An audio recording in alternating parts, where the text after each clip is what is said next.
Smart and legal guidance. Download the application now. नमस्कार दोस्तों, आज इस वीडियो के अंदर मैं आपको एक बहुत इंपॉर्टेंट मुद्दा समझाने वाला हूं जो बहुत सारे लोगों को पता नहीं होता है। फॉर एग्जांपल के तौर पे अगर यहां पर आपके घर के बाहर में म्यूनिसिपल कॉर्पोरेशन वाले बुलडोजर लेके आ जाते हैं कि हम आपका घर को तोड़ रहे हैं, आप अपना घर को खाली करो, आपके घर की कंस्ट्रक्शन जो है इलीगल है, आप अपने घर को खाली करो। और हम एमसीडी कॉर्पोरेशन वाले या कोई भी बुलडोजर वाले सरकार की तरफ से जो ऑफिशियल्स आते हैं आपके घर को तोड़ने के लिए, अब यहाँ पे एक मुद्दे वाली बात सामने आती है कि भाई अब हम उस सिचुएशन में जिस व्यक्ति का घर होगा वो उस सिचुएशन में वो व्यक्ति करेगा क्या। और अपने घर को तोड़वाने से, बुलडोजर चलवाने से या म्यूनिसिपल कॉर्पोरेशन वाले जो भी एक्शन लेना चाहेंगे कि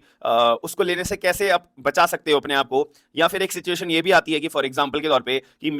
किसी व्यक्ति ने आपके घर के बारे में कंप्लेंट कर दी और उसके बाद में कॉर्पोरेशन वाले आ गए कि भाई आपके घर का ना दूसरा माला या तीसरी मंजिल वो है इलीगल कंस्ट्रक्टेड है, तो हम उसको तोड़ेंगे। अब यार दूसरी तीसरी मंजिल भी तोड़ोगे तो जो नीचे वाले फ्लोर्स हैं उन पे भी तो इफेक्ट पड़ेगा ना, तो वो भी तो कमजोर होंगी, वो भी गिर सकती है, यानी कि पूरी मंजिल गिर सकती है, पूरा का पूरा आपका फ्लोर गिर सकता है, पूरी प्रॉपर्टी गिर सकती है, कोई भी सर्कमस्टांसेस हो सकती हैं। या फिर कोई भी एक्स वाई जेड रीजन हो सकता है कि भाई आपका पर्टिकुलर या तो कोई फ्लोर या तो पूरी की पूरी बिल्डिंग तोड़ने के लिए कॉर्पोरेशन वाले आ रखे हैं या बुलडोजर वाले आ रखे हैं या गवर्नमेंट के जो भी लोग हैं वो आ रखे हैं, भाई आप तो आज तो हम आपका घर तोड़ेंगे। उस सिचुएशन में आपके पास क्या अधिकार है? तो यहां पर आपके पास कोई अधिकार नहीं है। पहली बात तो अब ये क्लियर करिए, आपको कोर्ट में एप्लीकेशन लगानी पड़ती है, उसके बारे में आपको डिस्कशन करूंगा। बट यहां पे याद रखिएगा कि अगर उनके पास ऑफिशियल बुलडोजर वाले आए हैं या गवर्नमेंट ऑफिशियल्स आए हैं या कॉर्पोरेशन वाले आए हैं, तो वो उनके पास अगर ऑफिशियल अथॉरिटी है और बुलडोजर तक लेके आए हैं तो उनके पास अपना लीगल एक तरीके से गवर्नमेंट का इशू करा हुआ पूरा का पूरा राइट है। बट उस सिचुएशन में आप क्या करोगे? सबसे पहली बात यहां पर आपको अपना टेम्परेरी इंजंक्शन ग्रांट करवाना होगा कोर्ट से। टेम्परेरी इंजंक्शन, मैं बार बार बोल रहा हूं, टेम्परेरी इंजंक्शन आपको कोर्ट से ग्रांट कराना होता है। अब टेम्परेरी इंजंक्शन को हम ग्रांट कैसे करवाते हैं, इसके लिए ना आपकी एक कोर्ट के अंदर एप्लीकेशन लगती है। कोड ऑफ सिविल प्रोसीजर 1908 के तहत में आप जो है कोर्ट में अपनी एप्लीकेशन मूव करोगे कि जैसा आप मेरे घर तोड़ने के लिए आ रखे हैं, तो आप मेरे को टेम्परेरी इंजंक्शन ग्रांट कर दो ताकि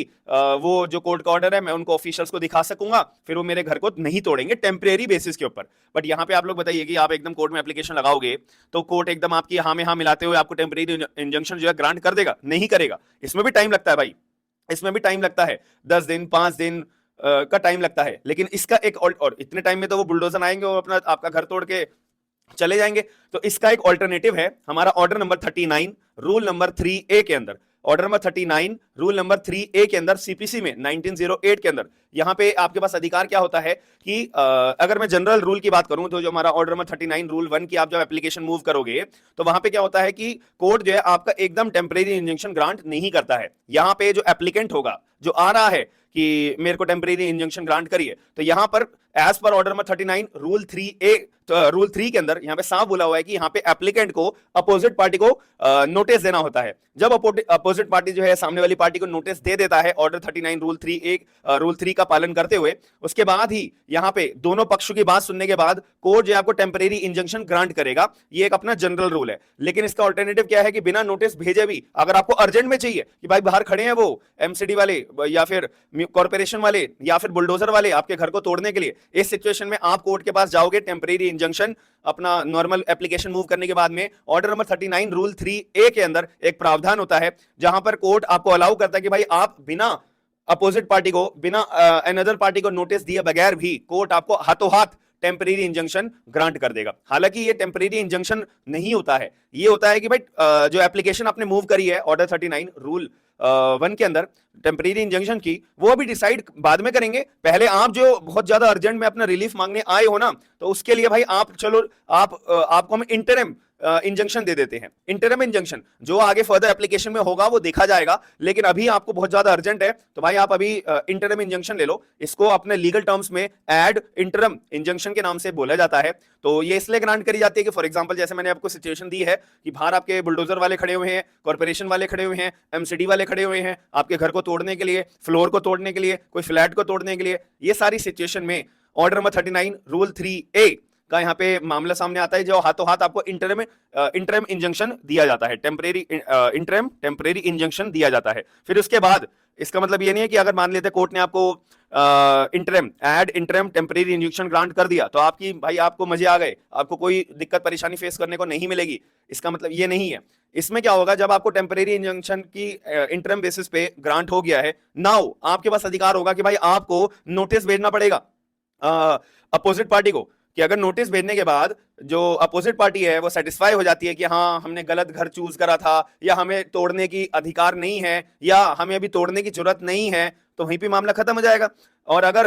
जो अपोजिट पार्टी है आपके नोटिस रिसीव करने के बाद में फिर कोर्ट में वो अपना रिप्लाई फाइल करती है, आपने अपनी एप्लीकेशन मूव करी और आपने कोर्ट ने आपने जो है पार्टी अपोजिट पार्टी को अपना नोटिस सेंड करा, देन वो जो अपोजिट पार्टी है वो फिर जो है कोर्ट में रिप्लाई फाइल करेगी, कोर्ट जो है आपकी पक्ष की भी बात सुनेगा, अपोजिट पार्टी के पक्ष की भी बात सुनेगा, देन फाइनल बेसिस पे विद इन 30 डेज आपको जब से इंटरम टेम्परेरी इंजंक्शन ग्रांट हुआ है उसके 30 दिनों के अंदर अंदर कोर्ट जो है वो डिसाइड करेगा आपकी पर्टिकुलर टेम्परेरी इंजंक्शन की एप्लीकेशन को, कि आपको अप्रूव होना चाहिए, आपको एप्लीकेशन आपकी ग्रांट एक्चुअल बेसिस पे होनी चाहिए या नहीं होनी चाहिए, याद रखिएगा। तो ये बहुत इंपॉर्टेंट इशू है जो बहुत सारे लोगों को मिसगाइड करा जाता है अदर लोगों के द्वारा, बट जो मैंने आपको आंसर दिया है वो बिल्कुल क्लियर कट है, बट इसको आपको इंप्लीमेंट करना आना चाहिए। कोर्ट के अंदर कौन सी कोर्ट में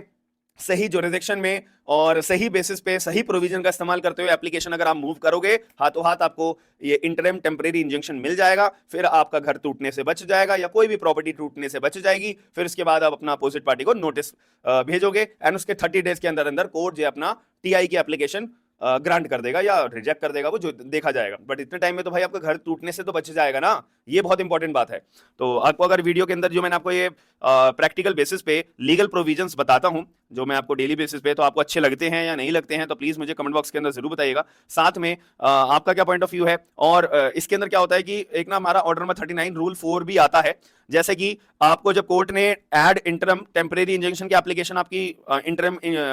टेम्परेरी इंजंक्शन आपको ग्रांट कर दिया, तो जब अपोजिट पार्टी होती है ना वो उसके पास भी एक अधिकार होता है ऑर्डर 39 रूल 4 के अंदर। यहाँ पे वो जो अपोजिट पार्टी है वो कोर्ट के अंदर एप्लीकेशन मूव करती है, जैसे साहब जो ये पार्टी आई है ना अपने घर बचाने के लिए, इसने झूठे आपके सामने दस्तावेज पेश करे हैं, झूठी बातें आपके सामने पेश करी हैं, तो ऐसे केस में अगर कोर्ट को अपोजिट पार्टी की बात को समझ में आ जाती है, देन जो कोर्ट है वो अपना जो आपको टेम्परेरी इंजंक्शन इंटरम वाला जो ग्रांट करा होता है ना वो विड्रॉ कर लेता है कि भाड़ में जाओ, अब तुम्हारा घर टूटे या कोई एमसीडी वाला आए या कुछ भी आए भाई हम नहीं जानते। तो ऐसा भी होता है ऑर्डर 39 रूल 4 के अंदर। बट उससे पहले का जो मैंने आपको अर्जेंट बेसिस पे जो मामला है ना अपना घर टूटने बचाने से या अपनी प्रॉपर्टी टूटने बचाने से, ये एप्लीकेशन बहुत ज्यादा इंपॉर्टेंट होती है और सभी लोगों को इसके बारे में अवेयरनेस होनी चाहिए कि बाई चांस आपके जो बिल्डर है जो आपका फ्लैट है उसने कोई गलत तरीके से बनाया हो, गलत मैप पास करवाया हो या लीगल फीस पे नहीं करी हो, जो भी रिक्वायर्ड गवर्नमेंट फीस है या कुछ भी XYZ हो सकता है, तो वो बात आपकी प्रॉपर्टी के ऊपर आ जाती है। और जब आपके प्रॉपर्टी के ऊपर बात आ गई है तो भाई फिर तो बहुत इशू वाला अपना यहाँ पे कंडीशंस होती हैं। तो इसमें इश्यूज को अपने बचाने के लिए ये एक प्रोविजन है जो मैंने आपको बताया। आगे फर्दर वीडियोस के अंदर भी मैं आपको नई नई चीजें बताता रहूंगा, बट उससे पहले आपको चैनल को सब्सक्राइब और वीडियो को लाइक जरूर करना पड़ेगा और वीडियो को शेयर करके लोगों को जरूर बताएगा। आपका क्या पॉइंट ऑफ व्यू है कमेंट बॉक्स के अंदर जरूर बताएगा। हम मिलते हैं नेक्स्ट वीडियो के अंदर। थैंक यू, धन्यवाद।